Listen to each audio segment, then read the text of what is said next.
Kijang Motor meluncurkan motor barunya ini yang ora umum, motor sport tapi matic.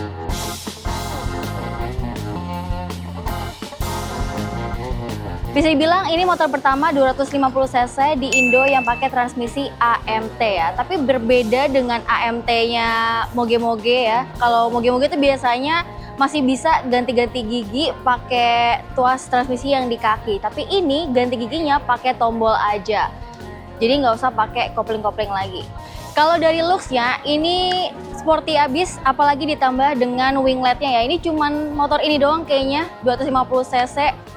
Terus ada wingletnya kayak gini, dan yang paling penting dia single sided swing arm. Jadi itu yang paling bikin motor ini lebih kelihatan sporty lagi. Sedangkan untuk mesinnya dia menggunakan mesin 250cc 2 silinder DOHC berpendingin cairan.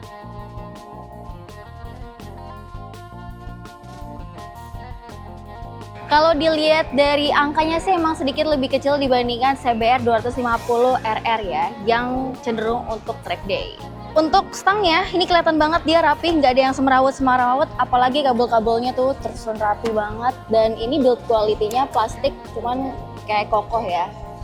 Di sini ada cut off mesinnya nih, hazardnya juga di sini. Dan yang paling menarik adalah remnya itu dua-duanya di sini. Jadi ini adalah rem belakang dan ini rem depannya. Jadi nggak ada lagi rem di kaki ya. Terus di sini ada tombol D sama M. Ini kalau D kalian tinggal ngegas aja, dia bakal nyesuaiin giginya sendiri. Tapi kalau M dia bakal pindah ke mode manual gitu, kalian ngatur giginya sendiri. Ini cara ngatur giginya, ini buat ngurangin giginya dan ini buat nambahin. Terus ini buat pengaturan ke speedometernya. Nah ini udah full TFT, udah lengkap banget informasinya. Oke, dan bisa diatur juga untuk drive mode-nya tuh. Ada normal dan sport. Ini buat settingan Bluetooth-nya juga. Dan ada tire pressure monitoring. Ini apa nih? Tuh bisa diganti-ganti juga nih untuk tim dari speedometer ya. Dan di sini ada juga power socketnya. Ada Type A1, Type C1. Ini kalau dilihat motornya dari samping nih ya, kelihatan banget kalau motor ini emang dibuat untuk harian juga, bukan buat track day banget. Itu karena stangnya ini posisinya lebih tinggi dibandingin joknya, jadi lebih mementingkan kenyamanan berkendara yang cocoknya buat mobilitas harian. Kalau urusan perlampuan, dia udah LED proyektor, ada 4 buah tuh, terus di samping kanan kirinya juga ada di RL-nya ya, lengkap. Sedangkan untuk suspensinya upside down dia, jadi kalian lebih stabil lagi berkendaranya, dan juga plat number ya di sini. Kalau untuk pengeremannya dia radial 4 piston, jadi udah kayak ala-ala moge-moge gitu, dan piringan cakramnya juga gede. Tapi sebenarnya yang paling menarik ada di kaki-kaki belakang. Nah ini dia yang paling keren, dia single sided swing arm ya, jadi cuma di sebelahnya doang nih, jadi kelihatan banget nih pelek dari sebelah kanannya. Dia udah ABS depan belakang, dan kalau untuk peleknya dia dual tone, ada silver aluminium dan juga warna hitamnya. Dan untuk ukuran ban belakang ini 150/60, ringnya 17. Dan biar swing armnya kelihatan, jadi dia pakai knalpot underbelly.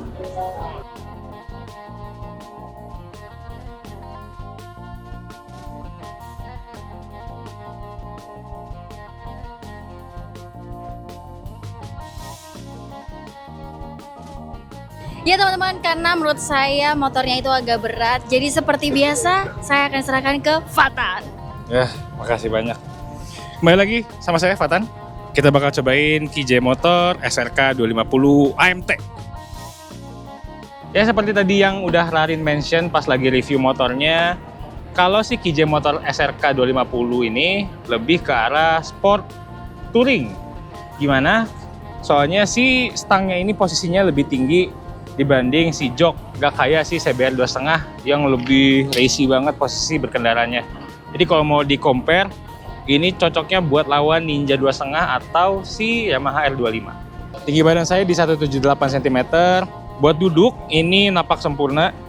Kalau agak ke depan, kayaknya kalau buat macet-macetan agak di sini lebih nyaman karena belakangnya tuh cukup slope gitu.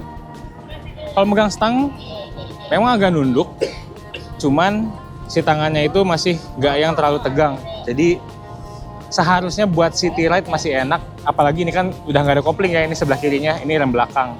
Jadi harusnya nyaman. Sekarang kita bakal coba riding motornya di area test ride-nya IMS 2026.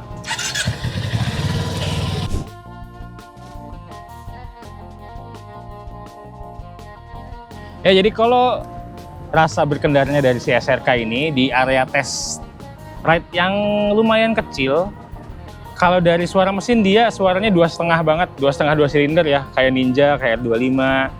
Terus feel gasnya juga halus. Dan si transmisinya ini, si AMT ini, ketika kita nyala itu belum ke-engage giginya. Jadi kalian harus tekan plus dulu buat masuk gigi 1.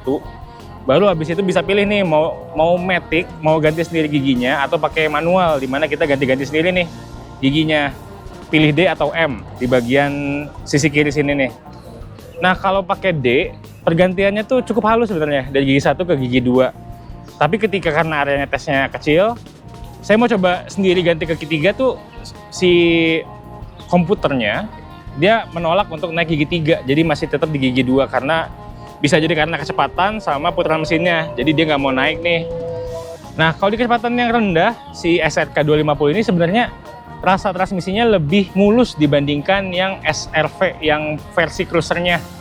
Ini dia smooth, gak ada nyentak-nyentak giginya walaupun di kecepatan rendah, tapi giginya gigi 2 atau gigi 3. Tapi kalau yang itu kita pernah cobain tahun lalu dan rasanya itu lebih apa ya, kagok aja sih, kayak dia mau pindah nih bingung. Kalau ini rasanya lebih mulus.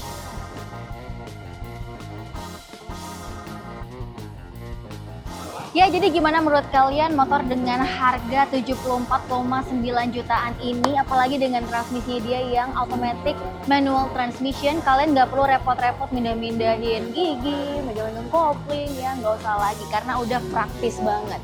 So, silahkan komen di bawah menurut kalian motor ini seperti apa.